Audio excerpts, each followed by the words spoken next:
하겠습니다. 네 번째 복음서인 요한복음입니다. 굉장히 중요한 복음서죠. 요한복음 5장 15절부터 20절의 말씀이 됩니다. 자, 5장 15절부터 20절, 제가 한 절, 여러분이 한 절 읽겠습니다. 여기 스크린에도 나오니까 참조하시면 될 것 같고요. 그 사람이 유대인들에게 가서 자기를 고친 이는 예수라 하니라. 그러므로 안식일에 이러한 일을 행하신다 하여 유대인들이 예수를 받게 하려 했더라.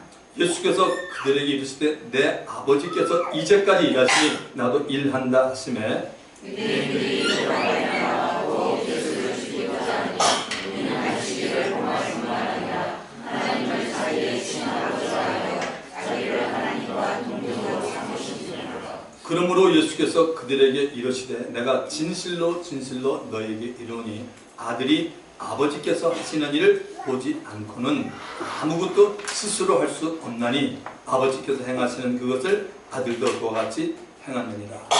아버지께서 아들을 사랑하사 자기가 행하시는 것을 다 아들에게 보이시고 또 그보다 더 큰 일을 보이사 너희도 놀랍게 여기게 하시리라. 아멘. 여러분, 여기 주보에 보면 나눔이 있는데요. 오늘은 좀 이렇게 했으면 좋겠어요. 조금 다르게. 여러분이 늘 적으시는 건 좋은데요. 적는 것도 좋은데 좀 패단이 좀 있는 것 같아서 일단은 그 선문 보실래 제가 한번 읽어볼게요. 제가 지금 설교하는 사람이니까 첫 번째, 내가 구원을 받았다는 증거를 해주는 것은 무엇입니까? 두 번째, 유대인들이 예수를 죽이려고 했습니다. 그래서 그 이후 예수를 죽이려는 유대인들의 문제는 무엇입니까? 당신은 예수님을 어떻게 알고 있습니까? 세 번째, 예수님이 이 세상 오신 가장 중요한 목적 두 가지는 무엇입니까? 뭐 10가지도 넘죠. 근데 오늘 설교를 준비하면서 제가 두 가지에 좀 초점을 기울였기 때문에 들어보시고요. 그 다음에 예수님 자신이 하나님 앞에 낮춘 겸손한 이유는 무엇입니까? 예수님과 하나님 아버지의 관계는 사랑이었습니다. 그런데 그냥 여러분이 이렇게 아시고 한번 설교를 쭉 들으면서 그냥 한번 같이 저랑 호흡이 되어서 이렇게 했으면 좋겠어요. 왜냐면 적다 보면 여러분이 그거 하는데 발표해서 전체적인 그 흐름을 모를 것 같아요. 그리고 말씀드리지만 제 설교가 조금, 설교는 제가 못하는 목사인데 좀 어렵잖아요. 그렇죠? 왜냐면 성경 안에서만 하기 때문에 처음부터 그렇게 훈련이 되는 사람은 오히려 쉬운데 사실 그렇게 훈련이 안 되는 사람들이 많아요. 그러니까 설교가 좀 어려운 것 같다고 생각하는데요. 오늘 설교 조금 더 어려운 것 같아요. 근데 너무 중요해요. 정말 너무 중요해요. 그렇기 때문에 적는 데만 급급하지 말라는 거죠. 그냥 편안하게 한번 저랑 같이 호흡을 맞추면 이걸 정말 여러분이 아셔야 돼요. 정말 중요해요. 여러분 그렇잖아요. 지금 이스라엘 나라가 있는데 그들은 우리가 예수라고 믿는 그 주님을 그들은 죽이고 메시아가 아니라고 하잖아요. 지금도 우리 메시아잖아요. 이거 뭡니까 여러분? 이거 원인을 우리가 알아야 되잖아요. 무조건 믿습니다가 아니잖아요. 성경에 나오니까 되게 중요합니다. 자, 오늘 말씀의 제목은 예수를 죽이려는 유대인입니다. 주 안에서 사랑하는 성도 여러분, 하나님은 사랑입니다. 사랑이 여러분 하나님이 아니고 하나님은 사랑입니다. 누구에게나 세상을 살아가면서 사랑하는 사람 혹은 사랑하는 것들이 있습니다. 만약에 사랑이 하나님이라고 하면 우리가 사랑하는 대상 모두가 다 하나님이 됩니다. 그래서 사랑은 하나님이라고 하지 않고 하나님은 사랑이시라고 성경은 말하고 있습니다. 우리들과 하나님, 누가 먼저 사랑을 했습니까? 하나님이 사랑을 했습니다. 어떻게 알 수 있습니까? 성경에 그렇게 기록이 되어 있고 십자가의 은혜를 경험하면 확실히 알 수 있습니다. 요한일서 4장 10절은 이렇게 말합니다. 사랑은 여기 있으니 우리가 하나님을 사랑한 것이 아니요 하나님이 우리를 사랑하사 우리 죄를 속하기 위하여 화목제물로 그 아들을 보내셨습니다. 첫사람 아담의 불순종으로 인해 아담의 후손인 모든 사람들과 하나님의 관계는 죄로 말미암아 원수의 관계가 되었고 여전히 되어오고 있습니다. 이러한 불편한 관계에 있는 죄인들을 하나님은 일방적으로 사랑했습니다. 그 사랑한다는 증거가 하나님의 독생자 예수 그리스도를 화목제물로 십자가에 달아서 모든 죄인들의 죄를 대신 담당하도록 한 것입니다. 하나님은 우리를 사랑한다는 것을 말로만 하지 않고 직접 보여주었습니다.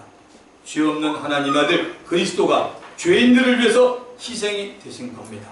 하나님이 우리에게 주는 그리스도 안에서 신령한 복은 영적인 은혜 곧 구원을 얻은 것에서부터 출발합니다. 구원을 얻었다, 구원을 받았다라고 확신하면 동시에 우리를 향한 하나님 아버지의 사랑도 늘 생각하고 감사해야 하는 것입니다. 구원을 받았다는 것을 증명하려고 한다면 여러분은 어떻게 말하겠습니까? 가장 확실한 것은 성경에 기록된 말씀으로 증거를 내면 가장 확실합니다. 여러분은 성경의 말씀으로 자신이 구원받은 하나님의 자녀임을 증거할 수 있겠습니까? 예수 그리스도가 유일한 나의 구세주이심이 믿어집니까? 내가 어떤 상황에 처한다 할지라도 예수 그리스도가 나의 구주가 됩니까? 나의 구세주가 되시는 예수님이 내 인생의 주임을 믿고 살고 계십니까? 하나님이 나의 아버지란 사실이 믿어집니까? 당신은 분명히 구원받은 자녀입니다. 여러분, 경험은 개인적인 것 때문에 그 개인에게는 중요하지만 교회라는 공동체 입장에서 볼 때는 하나님의 말씀이 내가 구원을 받은 하나님의 자녀라는 것을 증거해 주어야 합니다. 가장 기본적인 것은 하나님의 은혜와 믿음입니다. 하나님이 죄인들을 구하기 위해서 죄인들이 할 수 없는 것들을 다 완성하여 보았습니다. 2000년 전에 아들을 세상에 보내서 죄인들이 구원받을 수 있는 조건을 그 아들이 다 이루어 놓았습니다. 바로 그것은 십자가 위에서 피를 흘리며 죽는 것, 그리고 무덤에 들어가는 것, 그 후 3일 만에 무덤에서 살아나오는 것입니다. 예수님이 이 일을 다 이루어 주었습니다. 이제 죄인들에게 주어진 것은 예수님이 이루는 사실을 그대로 믿고 받아들이는 것입니다. 바로 믿고 받아들이는 것은 죄인들인 저와 여러분 우리의 몫입니다. 우리가 할 일입니다. 성경은 이렇게 말합니다. 너희가 그 은혜를 인하여 믿음으로 말미암아 구원을 얻었나니 이것이 너희에게서 난 것이 아니라 하나님의 선물이라. 행위에서 난 것이 아니니 이는 누구든지 자랑치 못하게 하렴이라고 에베소서 2장 8절 9절에 분명하게 말하고 있습니다. 그래서 믿고 받아들이는 자는 영생을 얻고 믿지 않는 자는 멸망을 당합니다. 요한일서 5장 12절에 보면 아들이 있는 자에게는 생명이 있고 아들이 없는 자, 하나님의 아들이 없는 자에게는 생명이 없느니라고 말합니다. 요한복음 6장 47절 진실로 진실로 너희에게 이르노니 믿는 자는 영생을 얻고. 여러분 믿습니까? 믿는 자는 영생을 얻다는 게 성경 말씀이에요. 요한복음 1장 12절 영접하는 자 곧 그 이름을 믿는 자들에게는 하나님의 자녀가 되는 권세를 주셨으니. 예수 그리스도를 믿어야만 구원을 얻는 것은 하나님이 정해놓은 불변의 여러분 법칙입니다. 마태복음 25장 41절 또 왼편에 있는 자들에게 이르시되 저주를 받은 자들아 나를 떠나 마귀와 그 사자들을 위하여 예비된 영영한 불에 들어가라. 이 영영한 불이 바로 지옥입니다. 계시록 20장 15절 누구든지 생명책에 기록되지 못한 자는 불못에 던져지더라. 우리들은 누가 예수를 믿을 것인지는 도저히 알 수 없습니다. 복음을 전하지 않으면 정말 모릅니다. 그러나 복음을 전하면 믿는 자가 생긴다고 성경이 말해주고 있습니다. 고린도전서 1장 18절 십자가에도 즉 복음은 멸망하는 자들에게는 미련한 것이요 구원을 얻는 우리에게는 하나님의 능력이다. 할렐루야. 로마서 1장 16절 내가 복음을 부끄러워하지 아니하노니 이 복음은 모든 믿는 자에게 구원을 주시는 하나님의 능력이 됨이라. 먼저는 유대인에게요 또한 헬라인에게로다. 주 안에서 사랑하는 성도 여러분, 가만히 앉아만 있지 마시고 주위 사람들에게 복음을 전해 보시기 바랍니다. 복음을 전하면 당신의 영이 강건해지고 믿음이 굳세짐을 본인이 발견하게 됩니다. 2주 전에 요한복음 5장 1절 9절에서 네가 낫고자 하느냐. 지난주에는 10절부터 14절의 말씀을 통하여 더 심한 것이 생기지 않게라는 제목으로 말씀을 전했고, 오늘은 요한복음 5장 15절부터 20절로 예수를 죽이려는 유대인에 대해서 우리가 봅니다. 자, 본문 15절을 보시면 그 사람이 유대인들에게 가서 자기를 고치는 예수라 하니 38년 된 병자가 예수님이 일어나 네 자리를 들고 걸어라는 말씀에 순종한 결과 그는 38년 동안 걷지 못하고 누워만 사는 병에서 고침받았습니다. 이 병자는 자신을 고쳐준 자가 누구인지 모르고 있다가 어느 날 성전에서 그분을 만나게 되었고, 그분 예수로부터 더 심한 것이 생기지 않게 다시는 죄를 범하지 말라는 말을 듣고 난 후 자신을 고쳐준 사람이 예수란 분임을 알게 되었습니다. 그래서 자신에게 안식일 시비를 걸었던 유대인들을 찾아가서 자기를 고쳐준 사람은 예수라고 알려줍니다. 유대인들이 안식을 범하게 한 사람이 누군가라면 찾고 있었는데 그 사람이 예수라고 말한 것은 지혜롭지 못한 행동 같습니다. 자, 16절을 가보시면 그러므로 안식일에 이러한 일을 행하신다 하여 유대인들이 예수를 박해하게 된지라. 이 박해라는 단어가 너무 강합니다. 원래 이 영어로 보면 persecution, 이게 핍박이라는 단어인데 핍박보다 좀 센 게 박해입니다. 그래서 여러분이 갖고 있는 개혁 개정보다는 개혁 한글이 훨씬 더 성경적으로 맞는 것 같습니다. 어쨌든 지금 박해라고 되어 있는데, 박해라는 말은 강제력과 심리적인 수단으로 신앙의 자유를 억압하려는 탄압 행위를 말합니다. 예수님이 안식일에 38년 된 병자를 고친 것이 하나님의 자비요 사랑인데, 유대인들은 쉬어야 하는 날 일을 했다고 예수님을 지금 핍박하는 것입니다.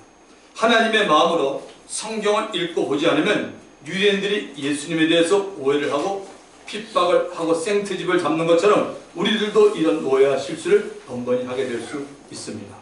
유대인들이 예수님에 대해서 박해하는 것을 보고 예수님이 17절에 이렇게 말씀합니다. 예수께서 그들에게 이러시되 내 아버지께서 이제까지 일하시니 나도 일한다 하시네. 우리들이 요한복음을 보면서 계속 놓치지 말아야 할 것은, 이 요한복음은 어떤 복음이냐면, 여러분, 이 요한복음 기록한 사도 요한은 예수님이 하나님의 아들이요 곧 하나님이라고 보고 기록한 게 요한복음입니다. 이 사실을 놓치면 안 됩니다. 유대인들이 예수님에게 왜 안식일을 지키지 않고 일하느냐는 말에 예수님은 하나님 아버지에게 안식이라는 것이 없음을 말해주고 있습니다. 여러분, 창세기 1장은 6일 동안에 하나님이 창조한 것, 눈에 보이는 것, 보이지 않는 것, 창조한 것을 말하고 있습니다. 그 다음 7일째는 더 이상 하나님의 창조하신 것이 없었습니다. 그래서 여러분, 쉬었다는 말이 되는 것입니다. 하나님은 심판과 자비와 긍휼과 사랑으로 계속 일을 하고 있습니다. 그리고 하나님이 창조한 사람에게도 6일 동안 일하고 하루는 휴식을 취하라고 말합니다. 그 휴식의 근거는 하나님도 일하고 쉬었기에 하나님의 형상과 모양을 따라 지음받은 사람도 쉬라는 겁니다. 그 쉬는 날 예수 그리스도의 부활로 인해 하나님 앞에 주일날 예배를 드리면서 평안과 기쁨을 우리는 누리는 겁니다. 여러분, 하나님은 지금도 쉬지 않고 일하십니다. 보십시오. 모든 만물이 질서 있게 조화를 이루면서 움직이고 있습니다. 하나님은 전 세계를 한눈에 들여다보고 있습니다. 하나님의 허락이 아니면 참새 한 마리도 땅에 떨어지지 않습니다. 하나님의 허락이 없으면 사단과 악한 영들도 다니지 못하고 자기들을 일을 하지 못합니다. 금요 철학 때 나오는 분들은 욥기서를 통해서 이 부분을 확실히 알 거라고 보고 있습니다. 해와 달과 별들은 지금도 빛을 비추고 있습니다. 바다와 강은 여전히 흐르고 있습니다. 사람이 태어나는 것과 죽음은 유대인이 말하는 안식일인 토요일이나 우리들이 말하는 주일에도 계속되고 있음을 보면 하나님은 쉬지 않고 일하고 있음을 알게 됩니다. 그래서 예수님이 유대인들을 향하여 하나님의 사랑과 자비와 긍휼은 안식일에도 일하고 있기에 나도 일한다라고 말한 것입니다. 안식일에 대한 가르침을 예수로부터 다시 들은 유대인들이 예수님에 대해서 어떤 감정과 생각을 가지고 있나요? 18절을 가보시면 유대인들이 이로 말미암아 더욱 예수를 죽이고자 하네요. 예수를 죽이고자 하네요. 이는 안식일을 범할 뿐만 아니라 하나님을 자기의 친아버지라 하여 자기를 하나님과 동등으로 삼으심이라. 유대인들은 예수를 죽이려고 합니다. 실제로 죽였습니다. 로마 사람의 손을 뜯겨서. 그 이유는 분명히 두 가지입니다. 첫째 뭐죠? 저 친구는 안식일을 지키지 않는 자야. 두 번째 뭐죠? 하나님과 동등하게 생각하는 자. 이 두 가지 이유로 유대인들은 예수를 십자가에 못 박았습니다. 사람으로서는 감히 하나님과 동등한 자라고 하니 신성모독죄를 적용하여 로마 법정에다가 청탁하여 예수를 죽이게 됩니다. 유대인들은 예수를 십자가에 못 박는데 쓰임받은 민족이 되는 것입니다. 여기서 중요한 부분을 보겠습니다. 유대인들은 예수를 목수 요셉의 아들 곧 사람의 아들로만 보고 있었습니다. 사람의 아들로만 보게 되니 사람의 수준에서만 보는 것입니다. 우리들도 지금까지 세상에 살았던 존경받고 있는 인물들을 우리는 압니다.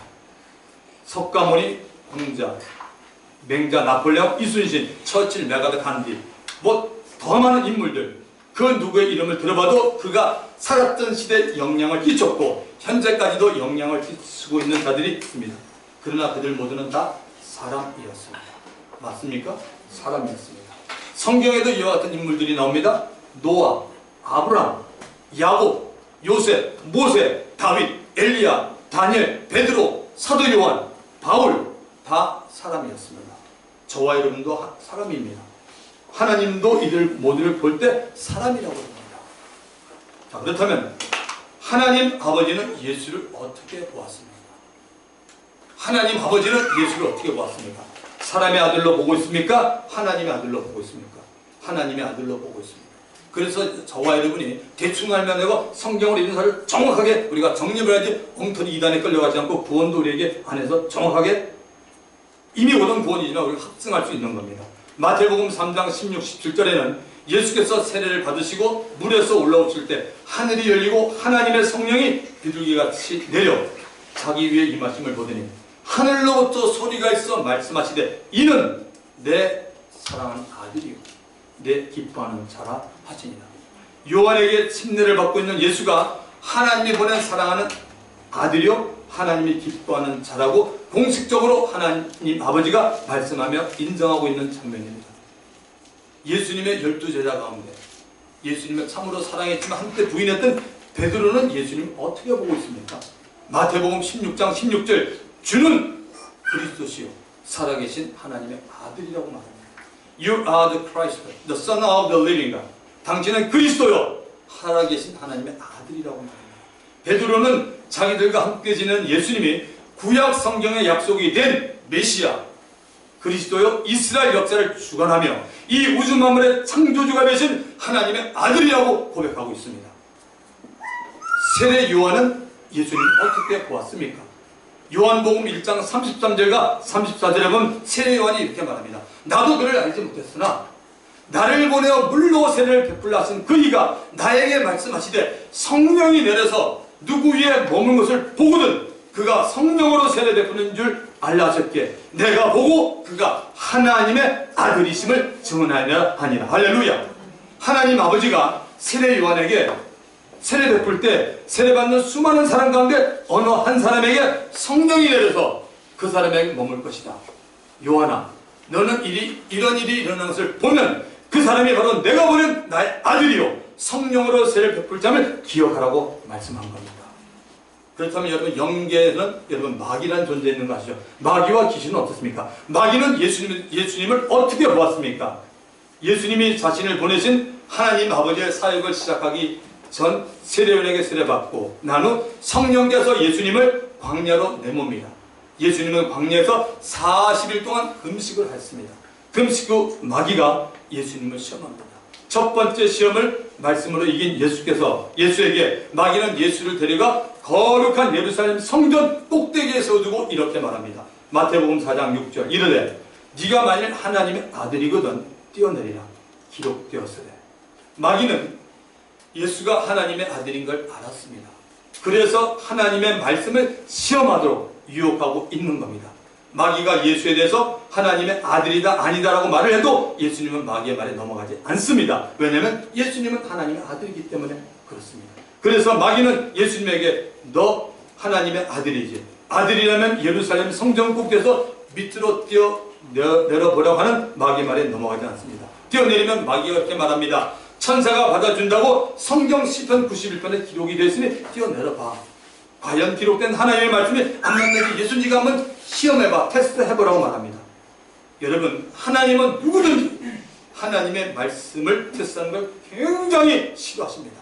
하나님의 말씀을 테스트한다는 말은 이런 겁니다. 하나님 자신을 테스트하는 것과 똑같은 말입니다. 여러분 평생에 주님 테스트하지 말길 주의 이름 축원드립니다. 헌금에는 절대 테스트하지 말길. 이게 성경 약속이에요. 여러분 그래도 우리가 함부로 날뛰면 안 돼요. 하나님 말씀 알아야 돼요. 하나님 시험 테스트하지 마십시오. 하나님은 전능하신 분이요 모든 것을 아시는 분이라 과거 현재 미래를 항상 같은 시각으로 보고 있습니다. 마귀는 예수님에게 하나님의 아들이라고 말합니다. 그렇다면 이 귀신들은 예수님에 대해서 어떻게 말하고 어떻게 보았습니까? 어느 날 예수님이 가버나움 회당에서 가르치고 있을 때 그곳에 더러운 귀신들이 사람이 예수를 향하여 이렇게 소리칩니다. 마가복음 1장 24절 나사렛 예수여 우리가 당신과 무슨 상관이 있나이까? 우리를 멸하러 왔나이까? 나는 당신이 누군 줄 아느니 하나님의 거룩한 자라고 말합니다. 귀신은 예수님에게 하나님의 거룩한 자라고 말합니다. 하나님의 거룩한 자 곧 하나님의 아들이라는 겁니다. 그런데 여러분, 오늘 본문에 왜 유대인들은 예수를 그리스도의 하나님의 아들이라고 보지 못합니까? 왜 그렇습니까? 유대인들은. 하나님은 이미 구약 성경을 통해서 이스라엘 백성들이 영적으로 눈이 감기고 들을 귀가 없게 될 것을 예언했습니다. 그 이유는 지상 만민 가운데 가장 먼저 택함을 받은 선민이요 거룩한 백성 성민이 된 이스라엘이 하나님을 제대로 섬기지 않았고 책임을 다하지 않았기 때문입니다. 이스라엘 민족을 보고 그 주위에 있던 나라들이 보이지 않는 하나님을 알고 하나님을 경외하며 영광을 돌려야 하는데 오히려 하나님과 그분의 이름과 명예를 더럽혔던 겁니다. 그래서 하나님은 그들을 아수르나 바벨론의 포로로 잡혀가게 만들었고 하나님 자신이 가장 아꼈던 예루살렘 성전마저 적들에게 무너지고 불에 타도록 만든 겁니다. 이사야서 6장 9절 10절에 이렇게 말합니다. 여호와께서 이르시되 가서 이 백성 이스라엘 백성에 이르기를 너희가 듣기는 들어도 깨닫지 못할 것이요 보기는 보아도 알지 못하리라 하여 이 백성의 마음을 둔하게 하여 그들의 귀가 막히고 그들의 눈이 감기게 해라. 염려하건대 그들이 눈으로 보고 귀로 듣고 마음으로 깨닫고 다시 돌아와 고침을 받을까 하노라 하시기를. 하나님이 앞날의 이스라엘 백성들의 영적 상태에 대해서 이사야 선지자를 통해 예언하신 이 말씀을 예수님도 이 세상에 계셨을 때 제자들에게 천국 비유를 하실 때 마태복음 13장에서 그대로 인용하고 비유했습니다. 여러분 에스겔서라고 아시죠? 성경에 에스겔 선지자가 이런 말씀을 합니다. 에스겔 선지자는 바벨론의 포로로 지금 잡혀왔을 때 그 어려움 가운데 하나님께서 환상과 꿈과 말씀을 통해서 이렇게 말합니다. 에스겔서 36장 22절 23절 잘 들어보십시오. 이렇게 말합니다. 에스겔에 그러므로 너는 이스라엘 족속에게 이르기를 주 여호와께서 이같이 말씀하시기를 이스라엘 족속아 내가 이렇게 행하면 너희를 위함이 아니요 너희가 들어간 그 여러 나라에서 더럽힌 하나님 나의 거룩한 이름을 위함이라. 여러 나라 가운데 더럽혀진 이름 곧 너희가 그들 가운데서 더럽힌 나의 큰 이름을 내가 거룩하게 할지니 이스라엘 백성이 거룩하게 아니라 하나님의 거룩하게 할지니 내가 그들의 눈앞에서 너희로 말미암아 나의 거룩함을 나타내니 내가 여호와인 줄을 여러 나라 사람이 알리라. 주 여호와의 말씀입니다. 하나님의 마음을 아시겠습니까 여러분? 에스겔 선지를 통하여 하나님은 지금 너와 유대 백성들이 바벨론으로 포로로 잡혀온 이유는 너희를 통해서 나의 거룩한 이름이 더럽혀졌기 때문이라고 말합니다. 이스라엘 역사 속에서 오랫동안 이스라엘 민족들은 우상을 섬겨왔으며 온갖 탐욕으로 인해 하나님의 뜻을 저버리고 계속 타락의 길을 걸어왔던 것입니다. 하나님이 여러 선지자를 보내서 경고하고 무서운 심판이 임한다고 했는데도 그들은 여전히 세상에 취해 살았던 겁니다. 하나님은 이스라엘 주위의 강대국들을 통하여 자신이 택한 백성들을 엄하게 다스렸습니다. 이런 가운데서도 하나님은 계속해서 선지자를 통해서 메시아 그리스도를 보내줄 것을 약속해 왔습니다. 하나님의 약속대로 하나님의 아들 그리스도가 지금으로부터 약 2020년경에 세상에 오셨습니다. 이사야서 7장 14절 보라 처녀가 잉태하여 아들을 낳을 것이요 갈라디아서 4장 4절 때가 참에 하나님이 그 아들을 보내다 여자에게 나게 하시고 마태복음 1장 21절 아들을 낳으니 이름을 예수라라. 이는 그가 자기 백성을 그들의 죄에서 구원할 자이십니다. 할렐루야. 구약에 예언하신 말씀대로 하나님의 아들이 이스라엘 곧 택한 백성들이 사는 땅에 오셨습니다. 그런데 그들은 예수를 그리스도를 알아보지 못했고 오히려 십자가에 달아 죽이기까지 합니다. 요한복음 1장 11절 자기 땅에 오매 자기 백성이 영접하지 않았으나 누가복음 23장 21절은 그들은 소리질러 이르되 유대인들이 소리질러 이르되 그를 예수를 십자가에 못 박게 하소서 십자가에 못 박게 하소서라고 말합니다. 주 안에서 사랑하는 성도 여러분, 영적인 눈이 감기고 영적인 귀가 닫히면 하나님이 보낸 예수 그리스도를 오히려 모독하고 신성 모독죄를 적용해서 십자가에 매다는 끔찍한 일이 일어납니다. 저와 여러분, 우리들에게도 마찬가지입니다. 하나님의 은혜로 예수 믿고 거듭난 하나님의 자녀된 권세를 우리가 가졌더라도 세상이 주는 온갖 유혹을 붙잡고 살면 어느 때부터 예수를 믿는 신앙이 하나의 습관적인 종교로 변해서 영적인 눈이 감기기 시작하고 영적인 귀가 닫히기 시작합니다. 이런 부분에 대해서 여러분은 정말 민감하시기 바랍니다. 우리 각 사람의 믿음은 본인이 지켜야 됩니다. 제가 여러분의 믿음을 보장을 못합니다. 저는 주의 종으로서 말씀을 전하고 여러분 위로하고 상담하고 기도하는 사람뿐입니다. 여러분 믿음 여러분이 지켜야 됩니다. 예수를 사람으로만 보고 안식일을 범했다. 하나님과 동등하게 생각한다는 이유로 예수를 죽이려는 유대인들에게 예수님은 자신이 하나님의 아들이라, 자신이 아들로서 할 수 있는 일을 유대인들에게 알려주기 시작합니다. 5장 19절을 보십시오. 그러므로 예수께서 그들에게 이르시되 내가 진실로 진실로 너에게 이르노니 아들이 아버지께서 하시는 일을 보지 않고는 아무것도 스스로 할 수 없나니 아버지께서 행하시는 것을 아들도 그와 같이 행하느니라. 여기 진실로 진실로라는 단어가 나오죠. 요한복음에만 등장하는 표현입니다. 제가 여러분에게 숙제를 드리겠습니다. 안 해줘도 됩니다. 그냥 한번 설교를 준비하다 보니까 이런 생각이 듭니다. 진실로 진실로라는 말이 나오는 구절을 여러분 다 찾아 적어보시기 바랍니다. 시작에 인터넷 눌러가지고 단어 찾아서 그런 사람은 없고 본인이 성경을 읽으면서 뭐 한 주 걸려도 한 달 걸려도 한번 해봐요. 제가 지금 줄 수 있는데 그건 아무 무의미한 것 같아요. 그건 뭐 우리가 앵무새가 아니라 여러분이 정말 이 요한복음에 나오는 진실로 진실로라는 말이 나오는 구절을 한번 찾아서 적어보세요. 이 뜻은 뭐냐? 아멘이라는 뜻입니다. 아멘. 기도나 여러분 찬송 중에 또는 설교 중에 듣다가 그 말이 자신에게 이루어지기를 원하는 뭐라도 에이멘, 아멘이라고 말하지 않습니까? 미국 사람들은 아멘합니다. 에이멘. 시편은 여러분 시편 아시죠? 전체가 150절로 됐는데 그게 5파트로 나눠있어요. 근데 한 파트가 끝날 때마다 놀라운 사실은 성경을 보세요. 나와 있어요. 아멘이라고 되어 있어요. 4장이 아니라 5파트인데 150절이 그 파트가 끝날 때마다 거기다 반드시 아멘 혹은 아멘 아멘이라고 기록되어 있습니다. 바울도 아멘에 대해서 고린도 교인들에게 이렇게 알려주었습니다. 고린도후서 1장 20절 하나님의 약속은 얼마든지 그리스도 예수 안에서 예가 되니 그런즉 그로 말미암아 우리가 아멘하여 하나님께 영광을 돌리게 됩니다. 할렐루야. 예수님이 아멘 아멘이라고 말하고 아들이 아버지께서 하시는 일을 보지 않고는 아무것도 스스로 할 수 없나니 아버지께서 행하시는 그것을 아들도 그와 같이 행하느니라고 말합니다. 대개 여러분 말씀을 듣고 난 후에 아멘이라고 하는데 예수님은 말씀하기 전에 이루어진다라고 말한 후 이루어지는 내용을 말한 것입니다. 2번 아멘이라고 먼저 말한 후 아멘할 내용에 대해서 말했다는 것은 그 내용이 너무나 확실하고 중요하고 진실하다는 것을 우리에게 알려주고 있습니다. 여러분 우리들이 예수님의 오신 세상에 오신 가장 중요한 이유 2가지를 알기를 원합니다. 아시는 거지만 정말 중요한 2가지가 필요합니다. 첫째는 죄인인 사람들을 죄로 구원하는 문제 때문에 아들이 이 땅에 온 겁니다. 이 문제를 해결하기 위해서는 죄를 멸하시는 하나님의 공의와 사람을 사랑하시는 하나님의 사랑을 다 만족시켜야 합니다. 하나님의 공의와 사랑이 같이 나타난 것이 바로 예수님이신 이 크로스 십자가입니다. 하나님의 공의와 사랑이 나타난 겁니다. 죄의 삭은 사망이고 사망 권세를 가진 마귀의 사망의 일을 예수님이 막아야 하는 것입니다. 예수님은 십자가 위에서 죄인들의 죄에 대한 하나님의 저주를 대신 받았습니다. 그리고 마귀가 가진 죽음을 예수님은 경험했습니다. 피를 흘리고 죽은 후에는 예수님은 자신이 죄 없는 하나님의 아들임을 입증해야만 했습니다. 예수님은 무덤에 장사됐다가 3일째 무덤으로부터 살아났습니다. 예수님의 부활로 인해 마귀가 가진 사망 권세는 깨졌습니다. 쉽게 말하면 마귀의 사망 권세가 예수님에게는 통하지 않았다는 것입니다.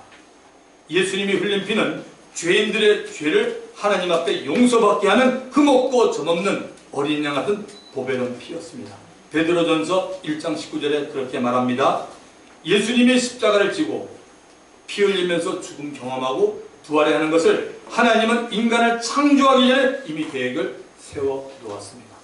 인간을 창조하기 전에 하나님은 이런 계획을 세워 놓았습니다.